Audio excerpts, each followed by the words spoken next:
उत्तम स्वास्थ्य की हृदय से बहुत बहुत शुभकामनाएं। बहुत जल्द वो शीघ्र भक्तों के बीच में आएंगे, इसी विश्वास के साथ। आज गुरुवार का दिन है। गुरु बिन कौन मिटावे, गुरु बिन कौन मिटावे भवावे, भव दुख गुरे। गहरी नदिया है बहत जीव सब जावरी नदिया, वेग बड़ो है जावे रे। कर कृपा से कर कृपा गुरु पकड़ रे। गुरु बिन भव दुख, गुरु बिन कौन। काम क्रोध मल लूट लूट कर खावे रे, मद लोभ चार मिल लूट लूट रे। ज्ञान खंग दे कर, ज्ञान खंग दे कर कर माही भगावे रे। गुरु बिन कौन दुख, गुरु बिन कौन मिटा। जाना दूर रात गैला नजर न आवे रे, दियारी गैला नजर। सीधे मार्ग पर पग धर कर सुख से धाम, गुरु बिन कौन मिटावे, भव बिन कौन मिटावे रे।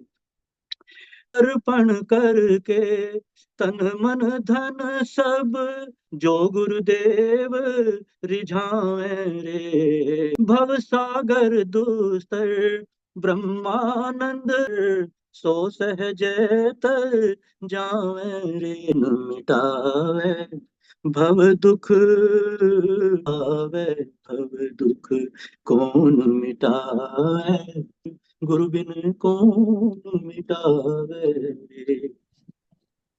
बहुत सुंदर। रामावतार जी, आपने बहुत इस किया है कि गुरु के बिना इस भाव सागर से पार लगाने वाला कोई नहीं है। ये जो फिर भी गुरुदेव, गुरु की कृपा होती है, गुरु बाह पकड़कर किनारे लगा, ये उनमें से भी साधक को, हम जीवों को पकड़कर बाहर लगाने की ये चार जो मिल जाएंगे तो ज्ञान खड़ग से, ज्ञान की खड़ग से इंसान करके वो हमें हमें जो है पाप मुक्त कर देंगे। बहुत ही सचमुच ब्रह्मानंद की प्राप्ति भी जो गुरु का ध्यान करते हैं निश्चित रूप से उन्हें नहीं, ब्रह्म आनंद का अनुभव निश्चित रूप से गुरुदेव करा देते हैं। बहुत ही सुंदर शब्दों से, और आशा करते हैं कि इसी तरह से हमारे जीवन में ये भाव स्थापित हो जाए, ऐसी परिकल्पना। अब मनन शर्मा जी को हम निवेदन करते हैं कि आप है उसका प्रारंभ करवाएंगे। मनन शर्मा जी। हाँ जी, मैं बस अभी लगा रही हूँ। श्री राम जय जय राम। भगवान की, सनातन धर्म की।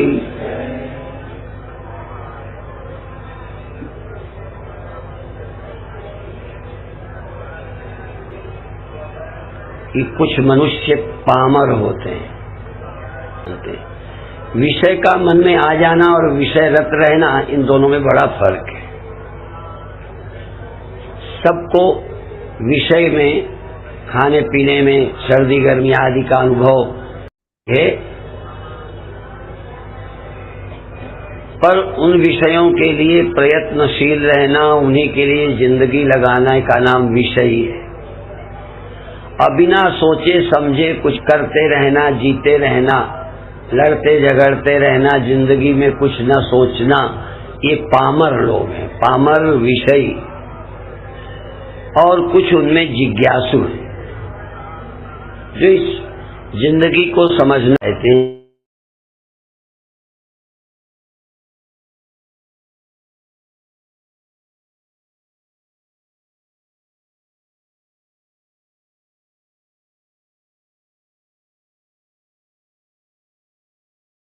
शुद्धि के बाद ज्ञान को उपलब्ध हुए हैं, वह कृतोपासक है। अकृतोपासक हैं जिन्होंने बहुत साधना तो नहीं की, गुरु सानिध्य से ज्ञान उपलब्ध हो गया, तो अंतःकरण की पूर्ण शुद्धता न होने के कारण ज्ञान होने पर भी सांसारिक विक्षेप सताते रहते हैं। और ऐसे लोगों को कभी कभी ये भी भ्रम होता है कि हमें ज्ञान हुआ है या नहीं हुआ, हम मुक्त होंगे या नहीं होंगे। असल में चित्त की शुद्धि न होना अपने आप में एक बड़ी कमी है। इसीलिए कबीर साहब का ये वचन, मन ऐसो निर्मल भयो जैसे गंगा नीर, पीछे पीछे हरि फिरे कहत कबीर कबीर। असल में परमात्मा प्राप्त न होने का भ्रम दूर हो जाए, अचित्त शुद्ध हो, तो कोई कर्तव्य बाकी नहीं रह जाता। इस बात पर बहुत ध्यान दें। वैराग्यवान व्यक्ति, जिसको संसार की किसी वस्तु में राग नहीं है, आवश्यकता अलग है, खाना पीना कपड़ा ये आवश्यकता है, तो जिसको वैराग्य है, और वैराग्य से बड़ी चित्त शुद्धि और कोई नहीं है। कभी कभी पुण्य करने वालों का भी चित्त शुद्ध नहीं होता। पुण्य करना चित्त शुद्धि की पहचान नहीं है। जो आदमी अभी स्वर्ग के पाने में लगा है, कोई वैभव के लिए तप कर रहा है, पुण्य कर रहा है, दान दे रहा है कि कल मुझे मिलेगा, उसका चित्त शुद्ध नहीं है। इसीलिए चित्त शुद्धि का उपाय आप लोगों ने सुना, निष्काम कर्म, कुछ भी पाने की अपेक्षा न हो और आप शुभ कर्म कर रहे हैं, दान धर्म यज्ञ तप स्नान, ये सब चित्त शुद्ध करते हैं। कामना से किए गए कर्मों से चित्त शुद्ध नहीं होता। हाँ, कभी कभी कामना पूर्वक किए गए शुभ कर्मों के द्वारा जब परम लाभ की प्राप्ति नहीं होती, अर्थात चित्त शुद्ध नहीं होता, तो पुण्य करने वाले भी दुखी रहते हैं।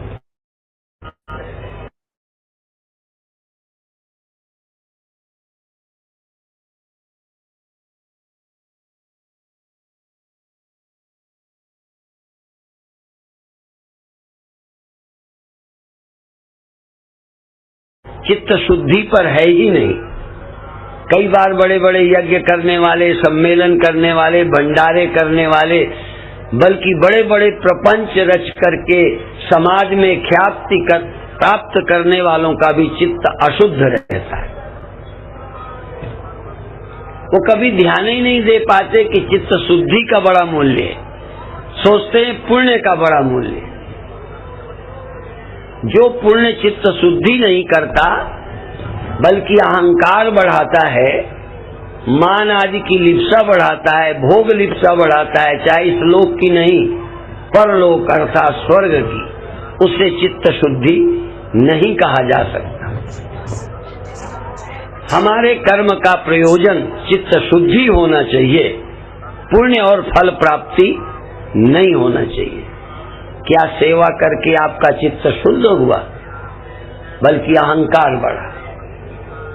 सहयोग देकर गरीबों का काम करके स्वार्थी और बन गए। यहाँ ये मतलब नहीं कि काम नहीं करो या सेवा छोड़ दोगे तो ज्यादा शुद्ध हो जाएगा। जो थोड़ा बहुत करते थे वो भी बंद कर दोगे तो चित्त शुद्धि का मार्ग भी अवरुद्ध हो गया। इसलिए शुभ कर्म तो करना ही चाहिए, पर फल प्राप्ति के लिए न करके मेरा चित्त अच्छा बने।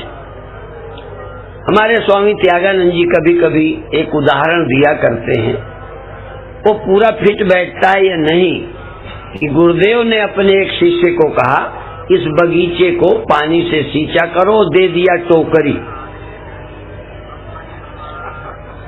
वो टोकरी से पानी भर के जब तक जावे, रास्ते में ही बह जाए, पेड़ में यूं करके चलाए, छींटे जरूर एक आध पड़ जाए, फिर जाता रहे। 6 महीने लगा रहा, बगिया तो और सूख भी गई। गुरुजी ने कहा, भाई क्या करता है? कि मैं आपकी आज्ञा का पालन करता हूँ, आपने टोकरी दी मैं सींचता हूँ। कहने इससे कोई बगिया तो ठीक हुई नहीं। क्या लाभ हुआ? कहने लगे मेरी टोकरी साफ हो गई है और नरम पड़ गई। टोकरी नरम पड़ गई और साफ हो गई, क्योंकि ढोते ढोते पानी उसकी गंदगी चली गई। यदि आप निष्काम कर्म करते हैं तो धरती स्वर्ग बनी या नहीं बनी, देश में कितना परिवर्तन ला पाए, पर ईमानदारी से यदि तुमने सच्चे मन से सेवा की है तो तुम्हारा अंतःकरण तो जरूर शुद्ध हो जाए।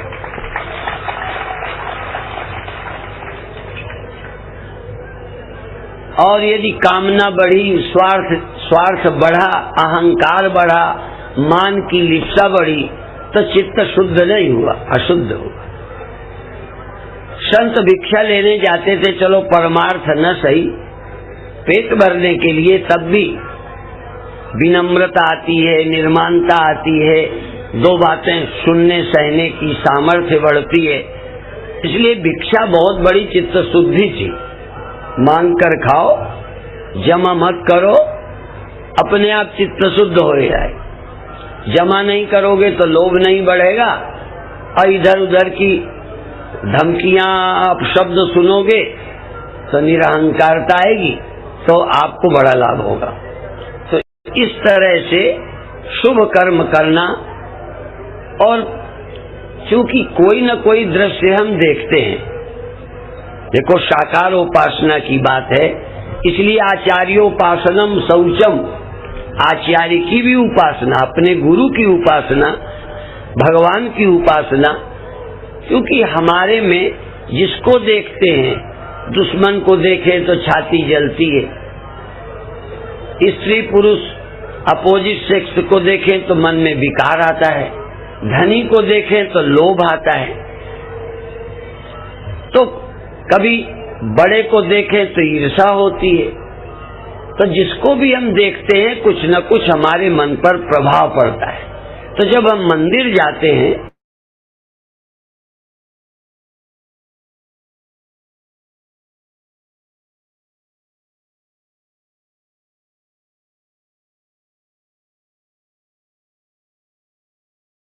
कोई हो, ये भी एक चक्कर है लोगों का, कौन भगवान हो। देखो मैं कहूं बहन का ध्यान करो, यदि फीमेल है तो बहन का ध्यान करो। कहने कौन बहन का? मैंने कहा जो तुम्हारी बहन हो। बहन जी बोलते हो नहीं, बहन बोलने का नहीं, यदि बहन हो तो उसका ध्यान करो। माँ का ध्यान करो, फिर नहीं माँ है तो धर्म माँ सही, पर हो माँ। पीतम्बरा जी बच्चों को रखते हैं, उन बच्चों माँ कहते हैं अपनी माँ को, अब उनकी अपनी माँ, बच्चों को लगेगा मेरी माँ, बस मेरी माँ। अब जन्मजात बच्चों को जो माँ है वही है। कृष्ण की माँ यशोदा हो गई।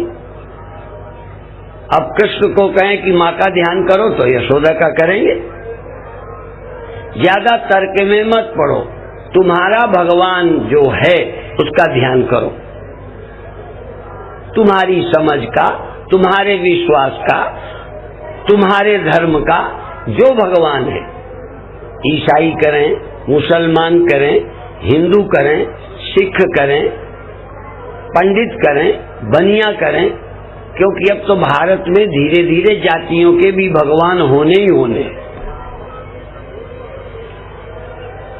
विश्वकर्मा भगवान, मैं ये नहीं कहता नहीं है, पर थोड़े दिन पहले सबके लगभग भगवान एक ही जैसे थे। 2-4 भगवान थे, रामकृष्ण। अब हर मजहब के अपने भगवान हैं। थोड़े दिनों में हर पार्टी का एक भगवान होगा, हर पार्टी का रिलीजन होगा, धर्म होगा। तो हमें इसमें भी आपत्ति नहीं, देश के लिए कम अच्छा है, पर उपासना में इससे कोई हानि नहीं। जब इनके आधार पर राजनीति की जाती है फिर खतरा है। पर यदि आप विश्वास करते हैं कि विश्वकर्मा भगवान हैं, तो विश्वकर्मा समाज को उनके ध्यान से पवित्रता मिलेगी, रसमयता मिलेगी, अच्छा प्रभाव मन में पड़ेगा। हमने बचपन में सुना कि यदि किसी को देख करके मन में काम आए तो अपनी माँ का स्मरण करो। हम विद्यार्थी थे, माँ का स्मरण करते। अब ये पूछे नहीं कौन सी माँ है, वे अपनी माँ। मुझे अपनी माँ की पहचान नहीं है क्या? तुम्हारे मत का, तुम्हारे धर्म का कौन भगवान है ये भी पता नहीं। आर्य समाजी हो तो दूसरा है, सनातन धर्मी हो तो दूसरा है, कम से कम तुम्हारा भगवान तो है। अच्छा, दूसरे की माँ का स्मरण करो। मान लो पति तुम्हारा पिता तुम्हारी माँ का स्मरण करे। बात समझ गए? तुम्हारा पिता तुम्हारी माँ का स्मरण करे तो तुम्हारी माँ उसकी क्या लगती है? करना चाहिए। उसकी तो पत्नी लगती है। अब हमारा भगवान किसी को पत्थर लगता है, अब हम क्या करें? यदि वो हमारे भगवान का ध्यान करेगा तो उसका दिल पत्थर का हो जाएगा, हम करेंगे तो हमारा मन भक्त बन जाएगा। अब अभी तक हमारी गंगा थी और हमारे सारे की थी, अब सिखों की गंगा वो नहीं है। पहले वो यहीं तरते थे, अब और जगह तरेंगे। विश्वास बदला है, पर विश्वास है, बदला है, खत्म नहीं हुआ। क्यों? सामान्य स्तर पर बिना विश्वास के कोई समाज नहीं जीता। मुसलमान अवंतिका को तीर्थ नहीं मानते, काशी को तीर्थ नहीं मानते, पर उनके तीर्थ हैं कि नहीं? वो तीर्थ यात्रा करते हैं कि नहीं? आखिर उस मूर्खता से तो छुट्टी किसी को मिली नहीं ना। गंगा की जगह तुम उनके यहाँ कोई जल होता है, हमें नाम नहीं आता उर्दू का, फारसी का है आबे। तुम बोलो, मुझे तो आता भी नहीं। खैर, अभिप्राय है कि जल को सम्मान हर जगह है, तरीका बदल के। सिख सरोवर, अमृत सरोवर, अमृतसर में सरोवर का स्नान। जब तक हम ब्रह्म ज्ञान को उपलब्ध नहीं होंगे, तुम्हारे बाप को अंधविश्वास में जीना पड़ेगा, जीना पड़ेगा, जीना पड़ेगा। चाहे मुसलमान है, चाहे ईसाई है, चाहे सिख है, चाहे हिंदू है, चाहे आर्य समाजी ही क्यों नहीं है। अंधविश्वासों से छुटकारा ब्रह्म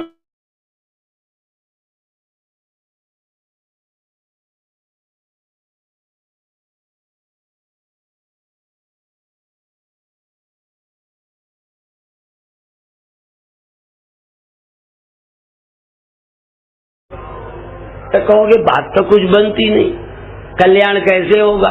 अब होगा तो इतने बार नहा चुके हो ही गया होगा। अब हो गए का तुम्ही को पता नहीं चलता तो क्या करोगे? कितनी तीर्थ यात्रा कर लो, कितना तर गए, यदि ये मैं अपना पूछूं तो जीरो मिलोगे।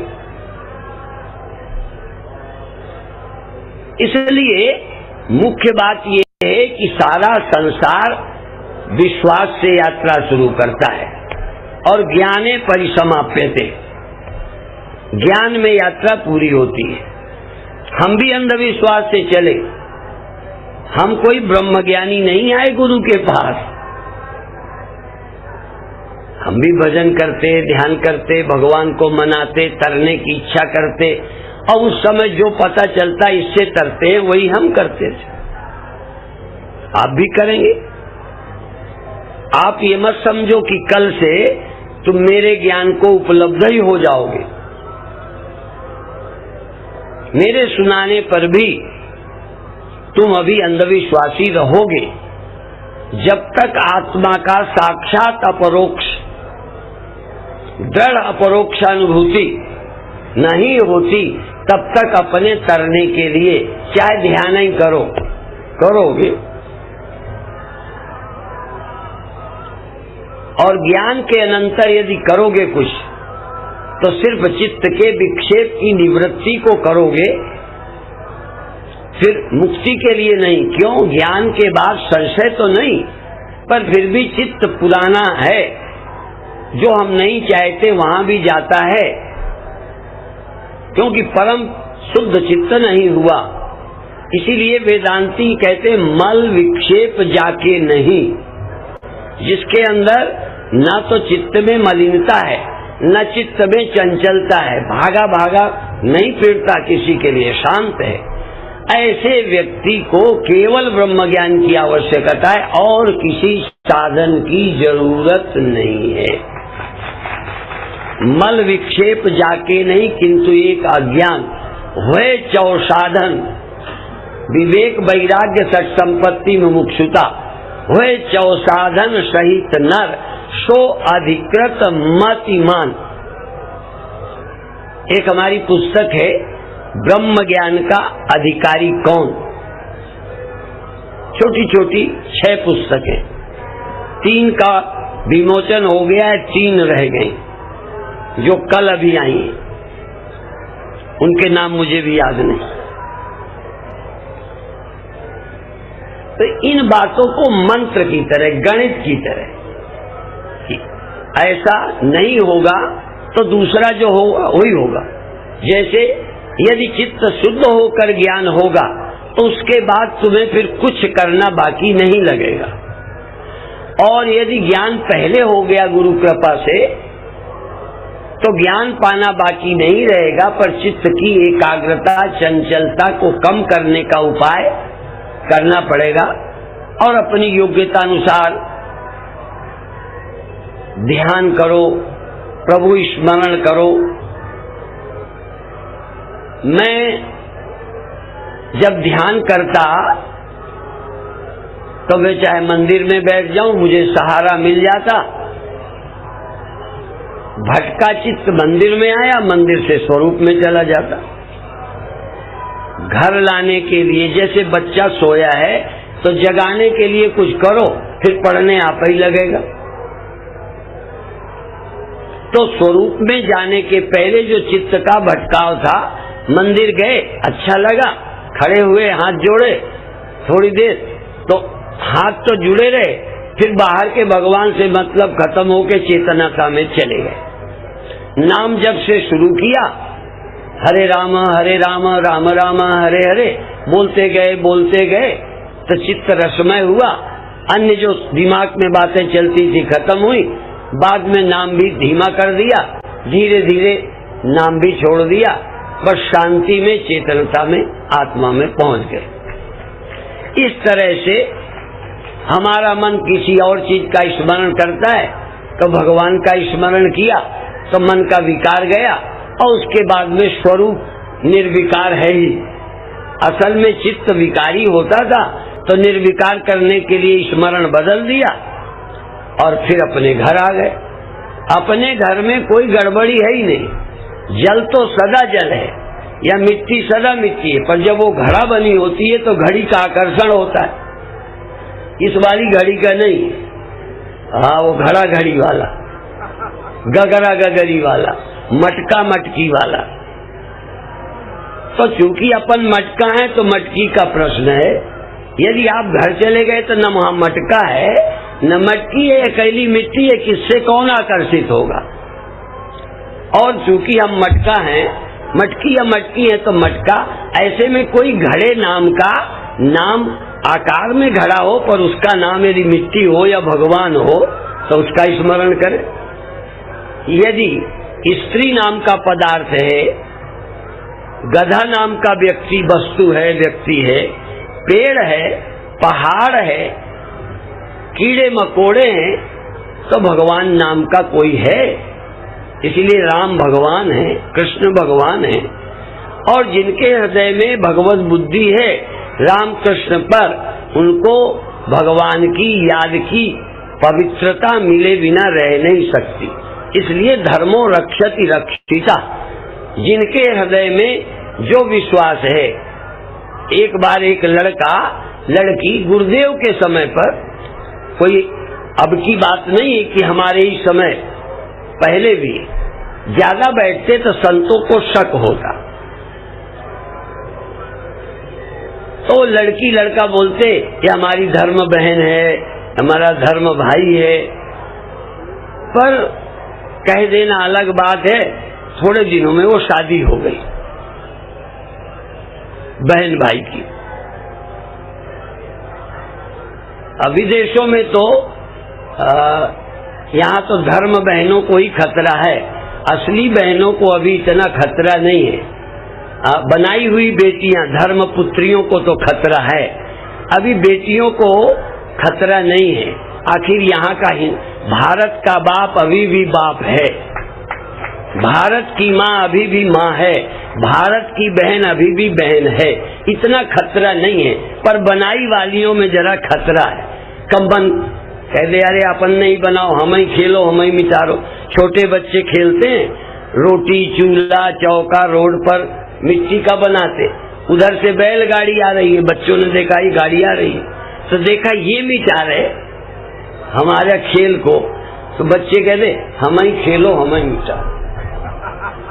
अपने ही बना के आप ही मिटा दिया। अब अपनी बनाई बहन प्रकृति से बनती ज्यादा गहरी होती, अपने ही ने बहन बनाई, अब मन खराब हो गया, अपन ने बिगाड़ दिया। अपनी मानी हुई चीज नहीं, जो हमको खून से परंपरा से बचपन से हमें मिलता है वही हमारा धर्म होता है। इसलिए स्वधर्मे निधनम श्रेया पर धर्मो भयावह। जो हमारे खून में बचपन से ये भगवान है, उनका विश्वास हमारे को ज्यादा लाभ पहुंचाएगा। यद्यपि ब्रह्म बहुत ऊंचा है, पर वो भी बहुत मुश्किल में लाभ पहुंचाता है। पहले हमारी इंद्रियां विषय में जाती हैं, विषय माने दिखाई देने वाले, तो विषय में जो हमारे को खराब करते हैं वो तो दिखते हैं, जो हमें अच्छा बनाते हैं कहते हैं वो दिखते ही नहीं। अर्थात भगवान तो न दिखने वाला भगवान देखने वालों को ठीक नहीं करेगा, देखने वालों को तो दिखाई देने वाला भगवान चाहिए। यदि दिखाई देने वाले विकार हमको सताते हैं और यदि ज्यादा विकारी मन हो जाए तो फिर अपोजिट को मन खड़ा कर लेता है। स्वप्न क्या है? यदि बाहर न हो तो मन निर्माण करता है। ऐसे ही बहुत भक्त हो यदि, तो किसी समय गुरु सामने न हो, मंदिर में न हो, तो आप एकांत में भी भगवान खड़ा कर लोगे। उसी का नाम उपासना की गहराई है। हम यहाँ बैठे अयोध्या में हो सकते हैं, यदि यहाँ बैठे घर हो सकते हो, दुकान हो सकते हो, प्रेमी प्रेमिका के पास हो सकते हो, तो यहाँ बैठे भगवान के पास क्यों नहीं हो सकते? तो हम जहाँ रहें भगवान के पास हो, ये हमारी उपासना है, ख्याल में रखें। इसलिए सूरदास की ये लाइन याद रखने लायक है। यदि एक ही भगवान के होते तो गड़बड़ा जाते। आखिर ज्यादा टिकाऊ तो वही है जो हमारे भीतर है, जो मन में रहता है। मान लो हम ही कभी कभी भीड़ में तुम पैर छूते हो तो मुझे 99% खुशी नहीं होती, 99%। कभी जब मैं बैठा हूं तुम आराम से करते हो तो तुम्हें खुशी होती है, मुझे दुख नहीं होता। पर मैं चलता हूं, तुम प्रणाम करते हो तो पहले तो लगता है कि खड़ाऊ को जोर से करूं, इसकी खोपड़ी पे लग जाए, हाँ, और अटक के चल देता हूं। ऐसे ही भगवान श्री कृष्ण अर्जुन की वो सूरदास की बांह पकड़े कहीं पहुंचा रहे थे। फिर जब शायद कुछ एहसास हुआ तो झटका मार के चले गए। तो सूरदास ने पद लिखा, बांह छुड़ाए जाता हो निबल जान के मोह। मैं कमजोर हूं, झटका दे दिया, बांह छुड़ाकर चले गए। बांह छुड़ाए जाता हो निबल जान के मोह, हृदय से जो जाओगे तो मर्द सरा हो। तो तुम्हें मैं बहादुर वीर समझूं यदि मेरे दिल से चले जाओ। क्या ये हम दावे से कह सकते हैं? मंदिर से हम दूर जा सकते हैं, मस्जिद से दूर जा सकते हैं, गुरु के पास से मजबूरी है गुरु जा सकता है, या गुरु से काम करने के लिए मुझे दुकान जाना पड़ सकता है, पर मेरे मन से निकल जाओ तो मैं जानू। ये उपासना, ये अभी ज्ञान नहीं है, उपासना है। और उपासना जिसकी पूरी हो जाए, तत्व ज्ञान होने के बाद उसके हृदय से तो कभी जाने का प्रश्न ही नहीं उठता। इसीलिए गोस्वामी जी ने ज्ञानियों का जलाया हुआ सोहम दीप, सोहमस्मीति वृत्ति अखंडा, दीप शिखा सोई परम प्रचंडा, आत्म अनुभव सुख सुप्रकाशा, तब भव मूल भेद ब्रह्मनाशा, तब सोई बुद्धि पाई उजियारा, उर्गर बैठ ग्रंथि निनुआरा। ओ गांठ खोली चिज्जड़ ग्रंथि खोली, चेतन साक्षी हुए, कहने लगे आवत देखे विषय बयारी। उधर से आ गया तो साक्षी रहना भूल गया। हाँ, ध्यान में साक्षी थे, एकदम बाहर वृत्ति पुरानी आदत। आवत देखे विषय बयारी, ते हक दे कपाट उघारी, इंद्रिय सुरन न ज्ञान सुहाई, विषय भोग पर प्रीति सदाई। तो विषय की निवृत्ति के लिए उपासना है। इसलिए हमने कहा, गोस्वामी जी ने भी इसीलिए भक्ति की महिमा गाई। यहाँ ज्ञान का विरोध नहीं है, सिद्ध करने वाले वैष्णव ज्ञान का विरोध सिद्ध करेंगे और हम लोग पूजा का खंडन करेंगे। एक एक मत को पकड़े हैं। तुलसीदास यहाँ मुझे नहीं लगता ज्ञान विरोधी है, पर वो ये जानते हैं कि चित्त निर्मल किए हुए बिना ये वेदांत नहीं ठहरेगा। 100 बार गुरु जलाएंगे बुझ जाएगा, सुनेंगे तो लगेगा जग गया, और यहाँ से जाते खो जाएगा।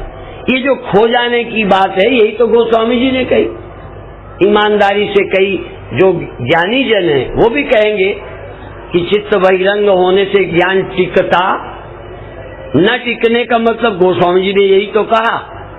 तो कहते हैं कि मणि भक्ति मणि है, प्रेम करो भगवान से तो हृदय अच्छा हो जाएगा, फिर ज्ञान टिक जाएगा। बल्कि इन्होंने ये कह दिया, भगति करति बिन यतन प्रयासा, संस्कृति मूल अविद्या नासा। यदि हृदय में भक्ति होगी तो ज्ञान जरा सा, घास सूखी हो और यहाँ तक बत्ती, घी बत्ती बड़ी नोकीली हो, तो जब हम उद्घाटन करते एक ही तिल्ली में वो जल जाती है, नोकीली है अच्छी। और वो जो दुमुही सांप जैसी मोमबत्ता, बत्ती की जगह बत्ता बना के धर देते हैं मोटा मोटा, दुमुही सांप का दोनों तरफ। अब वो बत्ती बनाई, हमने माचिस लगाई, जब तक गर्म हुआ वो माचिस ही बुझ गई, फिर दोबारा जलाई। कभी कभी ठंडी के दिन हो जाए तो उद्घाटन बड़ा महंगा पड़ता है, उंगली भले जल जाए वो बत्ती नहीं जले। हम रोज करते रहते। तो जब घी का दिया जलाना मुश्किल है, तो ये अंतस में ज्ञान जगाना और जगह बना रहे। थोड़ी सी हवा होती है, रोज दिया बुझ जाते हैं। कई जगह तो उद्घाटन करते करते वो ऐसे जलाया बुझा। हमने कहा चलो अब जल गया, अब क्या चक्कर में डालें या शीशा रखें। तो ये जो ब्रह्म ज्ञान है, वृत्त्यारूढ़ तभी रहेगा जब चित्त शुद्ध होगा। तो गोस्वामी जी ज्ञान विरोधी नहीं है, पर इनके हृदय में ज्ञान का दीप जलता रहे, इसके लिए उन्होंने भक्ति की महिमा गाई है कि आपका हृदय निर्मल हो जाए। ये एक आचार्य एक दूसरे के विरोधी नहीं है, विरोधी तो बाद में बन गए हैं। असल में जब आदमी किसी संप्रदाय में फंस जाता है, चाहे फिर वो सोहम में फंसे चाहे दासोहम में, फिर वो एक दूसरे का विरोध करने लगता है।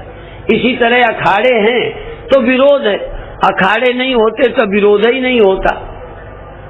कौन नहाए कौन न नहाए, आगे नहाए कि पीछे नहाए, सिर के बल नहाए कि पैर के बल नहाए, किधर मुंह करे, ये तो सब नियम बनाए तो झंझट पैदा हो गई। और नियम ऊपरी जितने हैं सब सांप्रदायिकों के देन है। कोई कहेगा मूर्ति पूजा करो मत, आज समाज एक मजहब बन गया। मजहब अच्छा है, लेकिन मूर्ति पूजा का विरोध मुख्य बन गया। भगवान की प्राप्ति गई भाड़ में, मूर्ति पूजा का विरोध आवश्यक है। समझ में आए? ऐसे ही ज्ञान हो ना हो, अवतारों का विरोध शुरू।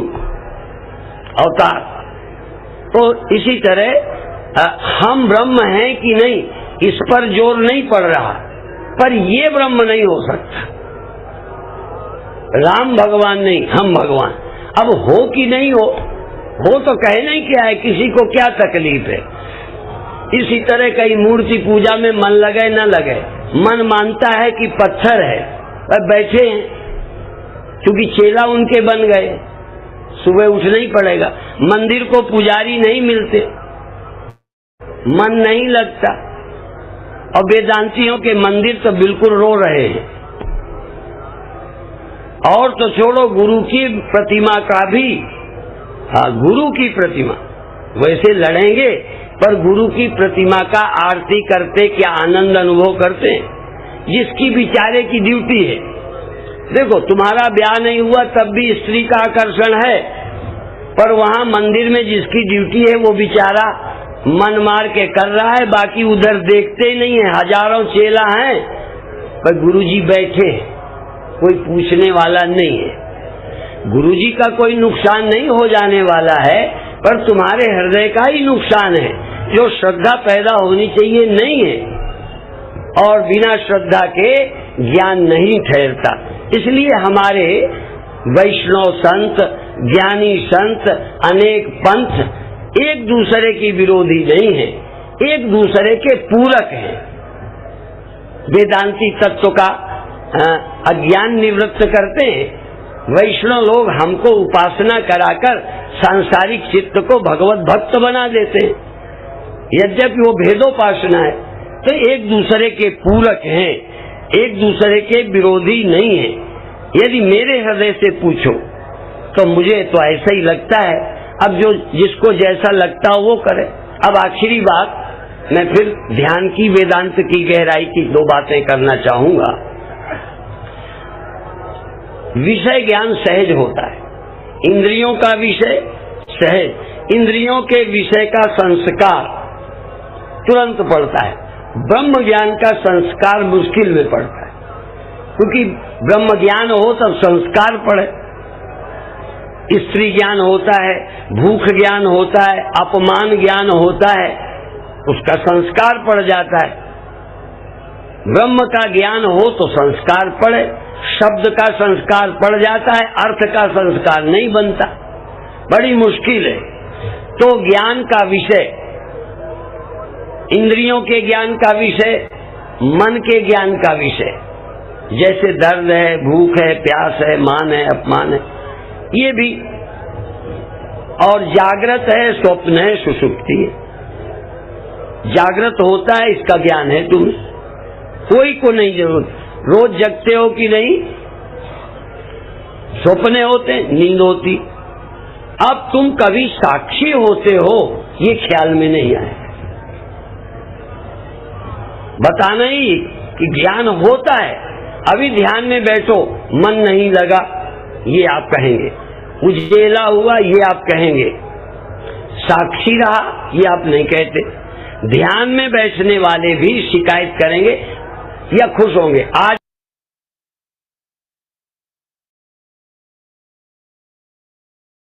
जय गुरुदेव। जय गुरुदेव, जय गुरुदेव। बहुत ही सुंदर गुरुदेव का प्रवचन, और इसके माध्यम से आज के प्रवचन में, क्योंकि समय बहुत कम है, बस मुख्य रूप से गुरुदेव ने चित्त शुद्धि की जो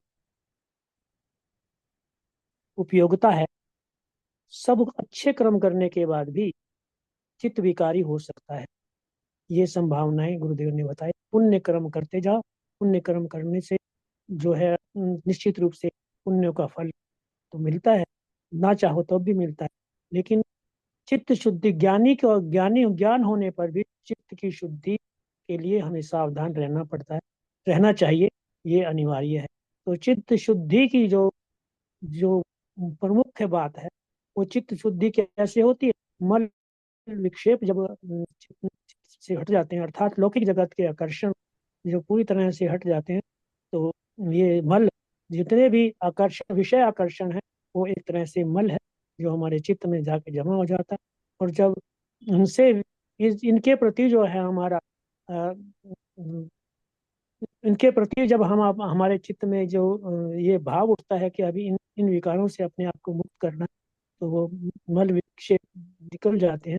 तो फिर अगली 4 सीढ़ियां जो है धीरे धीरे व्यक्ति जो है, साधक जो है, वो तय कर लेता है। पर मूल रूप से चित्त की शुद्धि अनिवार्य रूप से जो है ब्रह्म ज्ञान तक पहुंचने का एक बहुत बड़ा साधन है। इस पर गुरुदेव ने अपनी अभिव्यक्ति आज पूरी तरह से स्पष्ट किया अपने प्रवचन के द्वारा।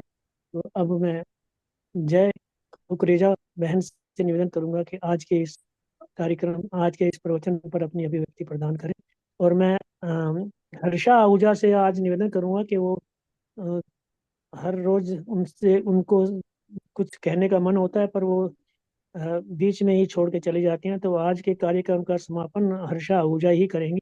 ये मेरी तरफ से निवेदन है हर्षा जी को, हर्षा बहन को, कि आप जब तक ये कार्यक्रम रहे तब तक आप अपने अपनी इस मेरी इस प्रार्थना पर अपना ध्यान बनाए रखें। हर्षा आहूजा जय गुरुदेव, आपकी आज्ञा है, जरूर करूंगी। जी, धन्यवाद। जय गुरुदेव। जय जय गुरुदेव। गुरुदेव। मेरी आवाज आ रही है? जी जी, आ रही है बहन। हाँ। गुरुदेव के चरणों में मेरे सादर नमन, और आप भाई बहनों को भी मेरा सादर प्रणाम। आज गुरुदेव के प्रवचनों में हमें यह गुरुदेव बता रहे हैं कि चित्त शुद्धि और निष्काम कर्म का महत्व क्या है। क्योंकि यदि चित्त शुद्ध नहीं होगा तो हमें ज्ञान प्राप्त नहीं होगा, और चित्त शुद्धि के लिए हमें निष्काम कर्म करना ही पड़ेगा। उसके लिए गुरुदेव बता रहे हैं कि इस संसार में 4 प्रकार के मनुष्य होते हैं। एक तो होते हैं पामर, मूर्ख। ये वो तो जो है अपने विषयों में ही लगे रहते हैं और उसकी पूर्ति में ही लगे रहते हैं, उनके लिए कोई लक्ष्य नहीं रहता। और एक विषयी होते हैं जो उसकी पूर्ति के लिए ही लगे रहते हैं, उसमें ही उनका सारा समय जाता है। और तीसरे होते हैं कि विषयी होते हुए भी उसमें रत न होते हुए उनमें जिज्ञासु होती है कि हमें मुक्त होना है, और उसके मुक्त के लिए हमें क्या करना चाहिए। और चौथे होते हैं ज्ञानी। और ज्ञानी भी जो होते हैं वह 2 प्रकार के होते हैं। एक होते हैं कृतापोषक और एक अकृतापोषक। कृतापोषक वो होते हैं जिन्होंने साधना की और बुद्धि के द्वारा ज्ञान को प्राप्त हो जाते हैं, और दूसरे वो होते हैं जिन्होंने साधना तो बहुत ज्यादा नहीं की, लेकिन गुरु के साथ देने से उन्हें ज्ञान प्राप्त हो जाता है, परंतु अंतःकरण की शुद्धि न होने कारण उन्हें ज्ञान होने न होने पर भी उन्हें सांसारिक विक्षेप सताते रहते हैं। ऐसे लोगों को कई बार ऐसा भी प्रतीत होता है कि क्या हमें ज्ञान हुआ भी है, क्या हमारी मुक्ति होगी भी क्या। क्योंकि ये चित्त शुद्धि जो है वो एक अपने आप में एक बहुत बड़ी कमी है। तभी कबीर जी ने कहा है, मन ऐसो निर्मल होए जैसे गंगा नीर, पीछे पीछे फिरी हरे कहत कबीर। कि अर्थात जो है जब तक चित्त में शुद्धि नहीं होगी तब तक जो है हमें ज्ञान प्राप्त नहीं हो सकता। आगे गुरुदेव कहते हैं कि जो व्यक्ति जो है वैराग्य को प्राप्त है उसके अंदर चित्त की शुद्धि हो जाएगी। क्योंकि वैराग्य का अर्थ यही होता है कि भाई उसके अंदर कोई इच्छा की जरूरत नहीं हो, आवश्यकताएं अपनी तरफ होती हैं, लेकिन अपनी अपनी तरफ से उनकी कोई इच्छाएं नहीं होती हैं। तो उस अच्छी शुद्धि के लिए वैराग्य से अच्छा कोई है ही नहीं। लोग क्या सोचते हैं कि पुण्य करने से जो है वो चित्त की शुद्धि होगी, लेकिन जो मनुष्य पुण्य दान पुण्य करते हैं वो किसी कामना से करते हैं, तो उससे ये चित्त शुद्धि नहीं होती है। क्योंकि कामना से किया हुआ काम जो होता है वो कुछ पाने की इच्छा से होता है, कि हम दान तप ज्ञान जो भी कुछ काम करते हैं वो कामना से करते हैं, और उससे जो है हमारा चित्त शुद्ध नहीं होता है। तो गुरुदेव कहते हैं कि कामना पूर्ति के लिए किए हुए शुभ कर्म से भी जब लाभ नहीं होता, तब आदमी उससे भी दुखी होते हैं। और वो कहते हैं कि स्वामी जी, हमारे मन में शांति नहीं मिल रही, क्योंकि उनका ध्यान इस तरफ जाता ही नहीं है कि जो ये हम काम कर रहे हैं उससे हमारा चित्त शुद्ध होगा या नहीं। क्योंकि उन्हें उनका ध्यान तो यही रहता है कि हमें कुछ पाना है, इस लोक के लिए ही नहीं परलोक के लिए भी सोचते हैं वो, कि हमारा परलोक भी सुधर जाए, स्वर्ग मिल जाए।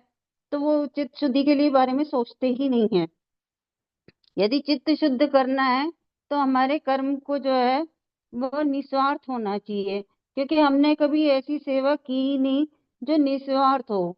क्या हमें मतलब सेवा करके हमें अच्छा लगा, या किसी गरीब को जो है सहायता करके जो है अच्छा लगा, उससे तो क्या सिर्फ जो हमने जो भी भंडारे किए, कर्म किए, सब दान पुण्य किया, उससे हमारे अहंकार जो हमारे अहंकार को बढ़ाते हैं, मान की भूख को बढ़ाते हैं, उससे और ज्यादा जो है हमारा चित्त इन चीजों में रत हो जाता है और उससे शुद्धि नहीं होती है। तो इसी तरह गुरुदेव टोकरी का एक उदाहरण देते हैं कि एक गुरुदेव ने एक शिष्य को जो है अपनी बगिया सींचने के लिए एक टोकरी दे दी। टोकरी से फिर बगिया सींची तो नहीं गई, वो तो धीरे धीरे सूखी गई। तो उनके गुरुदेव ने कहा कि तुम्हें उससे क्या लाभ हुआ? तो कहने लगे कि मैंने तो आपकी आपकी आज्ञा का पालन कर रहा था, और पर मेरे को उससे और कुछ नहीं हुआ, लेकिन मेरी टोकरी जो है वो जो है साफ हो गई और जो है नरम पड़ गई। अर्थात जो निस्वार्थ जो सेवा की जाती है उससे जो है वो हमारा मन जो है वो निर्मल होता है। जिस तरह से उसकी टोकरी जो है उसका कोई स्वार्थ नहीं था, तो इसलिए उसकी टोकरी नरम भी पड़ गई और साफ भी हो गई। इसीलिए यदि हमारे अंदर जो है निस्वार्थ सेवा होगी, गरीबों की सहायता के लिए होगी, तो हमारे चित्त जो है वो शुद्ध होगा। इसलिए चित्त शुद्ध होने के लिए शुभ कर्म करने की बहुत जरूरत है। आगे गुरुदेव कहते हैं कि यदि तुम्हारा हृदय सिर्फ जो है सेवा करके मान पाने की इच्छा करता है, तो इसका मतलब अभी भी तुम्हारा चित्त शुद्ध नहीं होता है। इसलिए आगे गुरुदेव बताते हैं कि पहले जो संत जो हैं वो भिक्षा मांग करके और खाने के लिए करते थे, उससे भी चित्त शुद्ध होता था। क्योंकि यदि भिक्षा मांग के करते थे तो उससे जो है अहंकार जो है कम होता था, विनम्रता होती थी, और मांग के खाने से जो है वो लोभ की प्रवृत्ति नहीं होती थी, जमा करने की प्रवृत्ति नहीं रहती थी। तो उससे जो है वो चित्त की शुद्धि होती थी। गुरुदेव कहते हैं कि जो भी कुछ हम देखते हैं और उस सबको देखने पर जो हमारे ऊपर प्रभाव पड़ता है, कुछ भी हम देखते हैं तो हम भी ये अपने आचार्यों की, भगवानों की, गुरु की, उनके संस्कार देखते हैं तो उनके संस्कार पढ़ते हैं। इसलिए गुरुदेव कहते हैं आचार्य उपासनम सोचनम। इसलिए जब हम मंदिर में जाते हैं तो भी हमारा मन निर्मल होता है, रसमय होता है। बाहर के बुरे प्रभाव से हमारे अंदर जो है मंदिर के अंदर अच्छा प्रभाव पड़ने लगता है। और इसी तरह से गुरु का ध्यान करें, भगवान का ध्यान करें। तो गुरुदेव कहते हैं कि आज आप कह रहे हैं कि भगवान का ध्यान करें, तो आज के उसमें भगवान भी बहुत से हो गए हैं, हर जाति का अपना अपना भगवान हो गया है।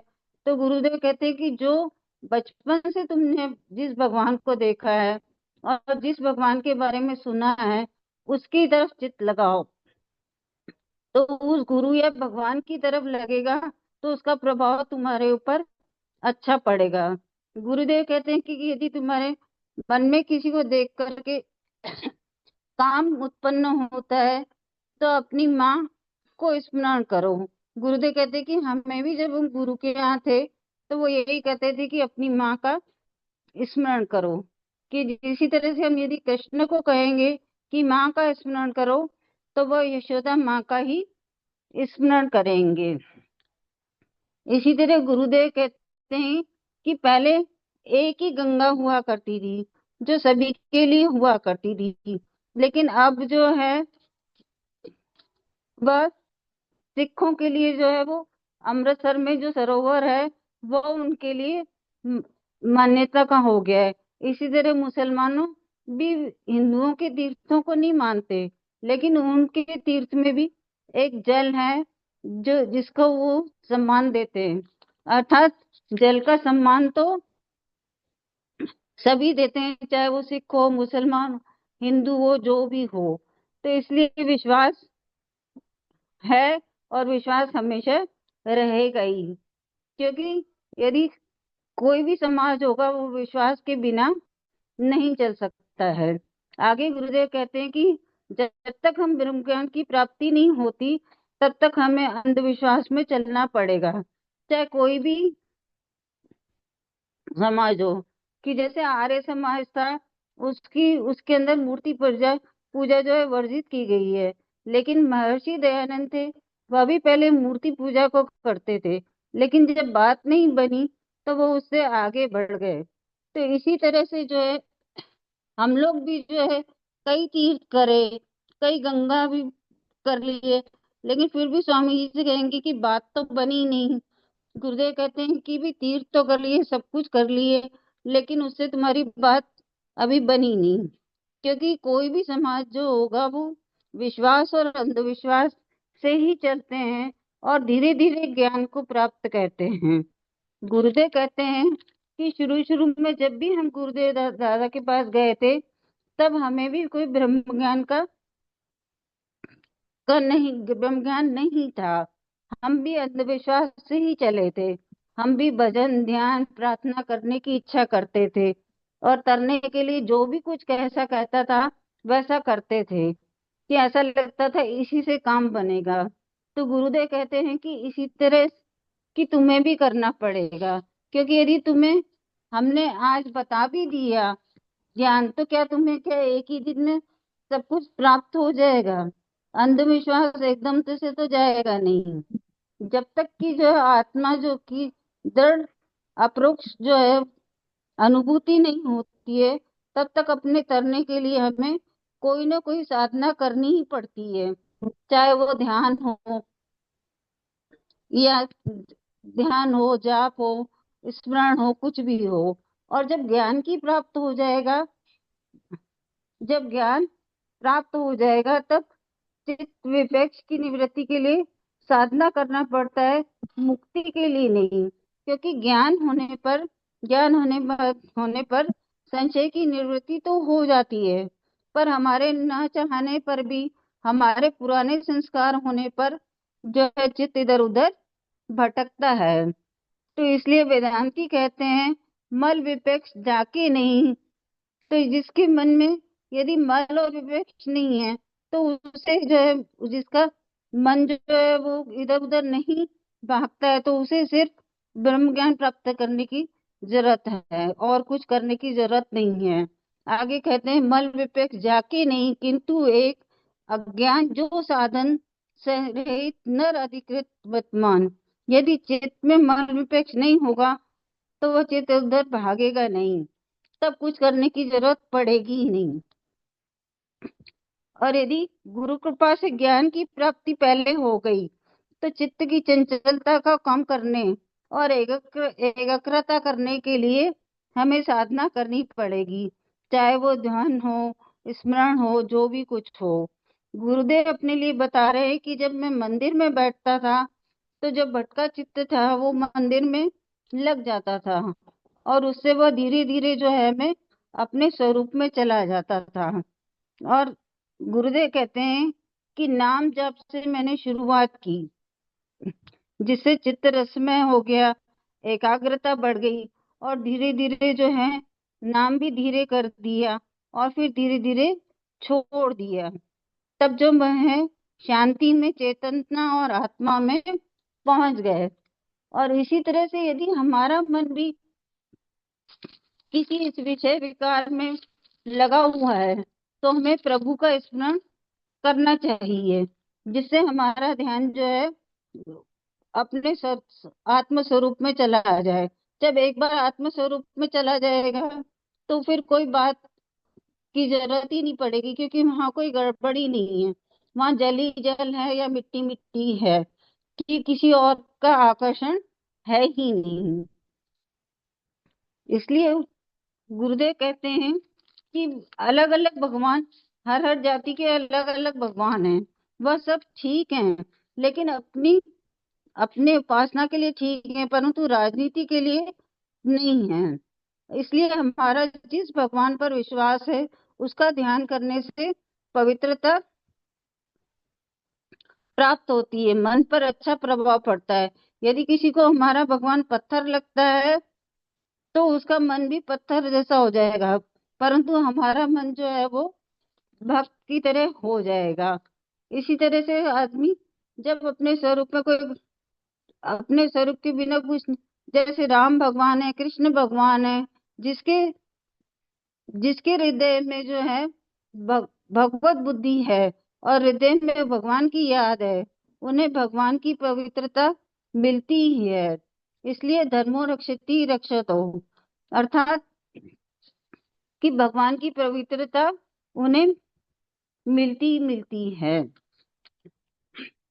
आगे गुरुदेव कहते हैं कि हम जब गुरुदेव के पास थे तो वहां एक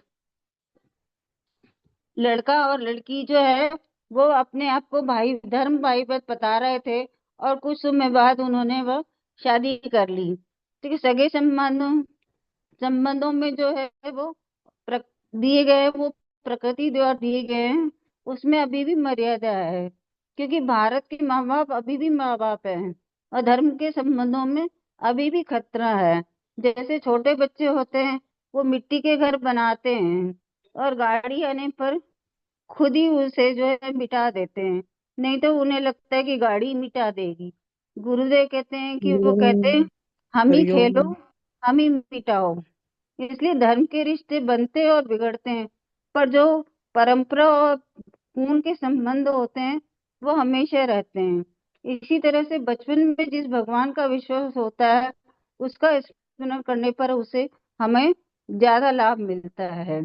हमारी इंद्रियां विश्वों में जाती हैं और विषय हमें प्रभावित करते हैं, और ये विषय जो है हमें दिखाई दिखाई देते हैं, और ये न दिखने वाला भगवान इसे ठीक नहीं कर सकता है। देखने वाले को दिखने वाले भगवान ही ठीक कर सकते हैं। जब मन में विकार ज्यादा उत्पन्न हो जाते हैं तो वो वैसा ही खड़ा कर देते हैं। जैसे स्वप्न में मन ही सब कुछ निर्माण कर देता है, इसी तरह से विकार भी उसी तरह से कर देते हैं। इसी तरह कई भगत जो है वे गुरु के पास न होने पर या मंदिर में न होने पर भी मन के द्वारा ही गुरु या भगवान को देखते हैं। इसी का नाम उपासना है, या इसी को ही भक्ति कहेंगे, क्योंकि जो भगवान या गुरु हमारे मन में है, रहते हैं, हृदय में रहते हैं, वही हमें लाभ देते हैं। गुरुदेव कहते हैं कि यदि मैं किसी कहीं आराम से बैठा हुआ हूँ और तुम पैर छूते हो तो मुझे खुशी मिलती है, परंतु यदि मैं चलते में कोई मेरे पैर छूता है तो मुझे अच्छा नहीं लगता है। इसी तरह से कृष्ण भगवान सूरदास की बाह पकड़ करके कहीं पहुंचा रहे थे और अचानक ही हाथ झटक कर चले जाते हैं। तब सूरदास ने यह पद गाया है, बाँ छुड़ाए जात हो निर्मल जान मुझे, हृदय से जो जाओगे तो मत हराओ। अर्थात मेरे मन में से जाओ तो जानो। इसी तरह गुरुदेव जब हमारे हृदय से नहीं जाए, हमारे हृदय में ही हो, तभी हम उसको उपासना कह सकते हैं। गुरुदेव हो, भगवान हो, इसी को उपासना कह सकते हैं। लेकिन ये उपासना है, ज्ञान नहीं है। उपासना पूरी होने पर ही, तत्व ज्ञान होने पर प्राप्त होता है। तब तो फिर हृदय से जो है भगवान या गुरुदेव का जाने का प्रश्न ही नहीं उठता है। गोस्वामी जी ने ज्ञानियों की जो है वो हरिओम। तो हम दीप जलाया, गांठ ग्रंथ की चेतन साक्षी हुए, कहने लगे आवत देख विषय भिखारी, दे हट कपाट उधारी। तो वो कहते हैं कि जब बाहर के जो विषय होते हैं वो हमें प्रभावित करते हैं तो हमारा साक्षित रहना हम भूल जाते हैं, क्योंकि ये हमारी पुरानी आदत है। ध्यान में भले ही हम साक्षी हों, लेकिन विषय भोगों के लिए सदा ही प्रीति रही है। इसलिए विषय विकारों को दूर करने के लिए ही उपासना है। और गोस्वामी ने भी इसीलिए भक्ति की महिमा गाई है। उन्होंने ज्ञान का विरोध नहीं किया हुआ है, और वैष्णव जो है वो ज्ञान का विरोध करते हैं, पर हम लोगों को पूजों का खंडन करते हैं। परंतु ये दोनों मत जो हैं वो दोनों एक एक को पकड़े हुए हैं, लेकिन एक दूसरे के पूरक हैं। परंतु तुलसीदास जी कहते हैं कि चित्त निर्मल बिना किए ज्ञान नहीं ठहरेगा। कुछ समय तो ऐसा लगेगा कि मिल गया, पर थोड़े टाइम में ऐसा लगेगा कि खो गया। ये खो जाने की जो बात है गोस्वामी ने कही है, तब कहा है कि जब चित्त बेरंग होगा तो ज्ञान टिकेगा कैसे। और यह भक्ति जो है वो मणि है। भक्ति से जो है वो चित्त निर्मल होता है और तब ज्ञान टिक जाएगा। तभी कहते हैं भक्ति करत बिन यतन प्रयासा, संसति मूल अविद्या नाशा। जैसे घास जो है वो सूखी होने पर जरा सी चिंगारी से उसमें आग लग जाती है, ऐसे ही यदि हृदय में भक्ति होगी तो थोड़े से ही ज्ञान से बात बन जाएगी। तो गुरुदेव इसीलिए कहते हैं, उद्घाटन का उदाहरण देते हुए कहते हैं, जब हम उद्घाटन पे जाते हैं तो वहां पर जो वो बाती चलती है वो यदि नुकीली होती है और अच्छी होती है तो हमें दिया जलाने में कोई मुश्किल नहीं होती। लेकिन यदि बाती अच्छी नहीं होती है तो वो जो है वो उसको चलाना भी मुश्किल होता है, और यदि जल भी गई तो उसे बुझने का बहुत डर रहता है कि जरा सी हवा चलेगी तो वो बुझ जाएगी। इसी तरह से गुरुदेव कहते हैं कि यदि भक्ति नहीं होगी तो ज्ञान को टिकाना जो है बहुत मुश्किल होगा। तो यह जो ब्रह्म ज्ञान है वह वृत्तारूढ़ तभी रहेगा जब चित्त शुद्ध होगा, निर्मल होगा। तभी जो है वो हृदय में जो है ज्ञान का दीपक भी चलता रहेगा। उसके लिए ही भक्ति की महिमा भी गाई गई है। आचार्य एक दूसरे के विरोधी नहीं है, विरोधी संप्रदायों की नियम के कारण होता है। इसी तरह से आर्य समाज पंथ अच्छा है, परंतु भागवत प्राप्ति हो या न हो पर मूर्ति पूजा विजय है, वर्जित है। इसी तरह से ज्ञान हो या न हो अवतारों का विरोध करना शुरू कर देते हैं। स्वयं को ब्रह्म जाने बिना यह कहना कि राम भगवान नहीं है, कृष्ण भगवान नहीं है, यदि ब्रह्म हो भी जाओ तो बोलने की क्या जरूरत है। यदि हमारा मन मूर्ति पूजा में न लगे, मूर्ति देख करके हमें भगवान प्रतीत न हो, तो फिर क्या फायदा। इसी तरह से गुरुदेव यदि सामने नहीं है और हमारा ध्यान और प्रेम नहीं है, या उनकी प्रतिमा होते हुए भी हमें आरती की इच्छा न हो और उनकी प्रणाम करने की इच्छा न हो, तो इसका मतलब हमारी श्रद्धा नहीं है। और जब तक श्रद्धा नहीं होगी तब तक ज्ञान टिकेगा नहीं। तो सब एक पंथ जो है वो एक दूसरे के विरोधी न होते हुए भी पूरक होते हैं। वैष्णव संत जो होते हैं वो उपासना करा करके हमारा चित्त जो है वो संसार की तरफ लगा हुआ है उसे भक्ति में लगा देते हैं, और उससे फिर वो ज्ञान को प्राप्त होते हैं। यद्यपि ये वेदा और उपासना फिर भी एक दूसरे के पूरक है। आगे गुरुदेव कहते हैं कि विषय ज्ञान जो है इंद्रियों ज्ञान के सहज होता है, परंतु ब्रह्म ज्ञान मुश्किल से पड़ता है, क्योंकि शब्द का संस्कार तो जल्दी पड़ जाता है पर अर्थ का जल्दी नहीं होता है। दर्द, भूख, अपमान, जागृत, स्वप्न, सुषुप्ति, यह सब इंद्रियों और मन के विषय हैं। जागने पर हम जागृत का हमें रोज ही ज्ञान होता है, स्वप्न होता है, नींद होती है, पर हम साक्षी होते हैं क्या? लेकिन साक्षी होना हमें नहीं आसानी से होता है। इसलिए गुरुदेव कहते हैं कि ध्यान में भी तुम अभी साक्षी नहीं हो। तुम कहते हो उजाला हुआ, ये हुआ, लेकिन साक्षी अभी ध्यान में भी नहीं हो। तो तब तक जब जिन चित्त निर्मल और शुद्ध नहीं है, तब तक ज्ञान प्राप्त नहीं होगा। तो इन प्रवचनों का सार यही है कि अपने चित्त को जो है वो शुद्ध करो, शुभ कर्मों में लगो। यही गुरुदेव जो है आज के प्रवचनों में हमें बताना चाहते हैं। जय गुरुदेव। बहुत अच्छा बहन। और आपसे आपने बहुत अच्छे से पूरी डिटेल से भी ज़्यादा जो है एक्सप्लेनेशन किया। आपकी बहुत मेहरबानी। और आपसे निवेदन है कि समय की सीमा का आप भी ध्यान रखना अनिवार्य है, क्योंकि देखिए अब 9:16 हो गए। तो निश्चित रूप से कुछ लोगों की अपनी एक व्यवस्था होती है घरेलू। आज हम सब प्रवचन ही देर तक बंद हुआ था। मैं खुद नहीं चाहती कि देर तक हो। थोड़ा सा संक्षेप कर लेते ना बहन, क्योंकि समय की सीमा को भी अपने वो तो हमारे हाथ में है कि हम संक्षेप में भी हर बात को प्रस्तुत कर सकें। ठीक है, मूल आगे बिंदुओं से को मैं कोशिश करूंगी ध्यान पूरी। ध्यान रखे, ये हमारी प्रार्थना है। हाँ, चलो नहीं ठीक, नहीं, मैं पूरी करूंगी, बिल्कुल ध्यान ठीक है। तो रखूंगी। मैं निवेदन करूंगा हर्षा बहन से कि हर्षा बहन आज के कार्यक्रम के समापन की ओर आगे बढ़ेंगे। हर्षा बहन। जय गुरुदेव। जय गुरुदेव बहन। सदगुरुदेव भगवान के पूज्य चरणों में सादर नमन। अब आपकी आज्ञा है तो मैं समापन कर रही हूँ। जी हम गुरुर् ब्रह्मा गुरुर्विष्णु गुरुर्देवो महेश्वर गुरु साक्षात परब्रह्म तस्मै श्री गुरुवे नमः। ध्यान मूलम गुरु मूर्ति पूजा मूलम गुरुपदम मंत्र मूलम गुरु वाक्य मोक्ष मूलम गुरु कृपा। बोलिए सदगुरुदेव भगवान की जय। आज के आज आनंद के आनंद की की जय। जय। नमो नमो नारायण, नमो नारायण नमो नमो नारायण। नारायण नारायण नमो नमो नारायण नारायण। नमो नारायण नमो। हो गया।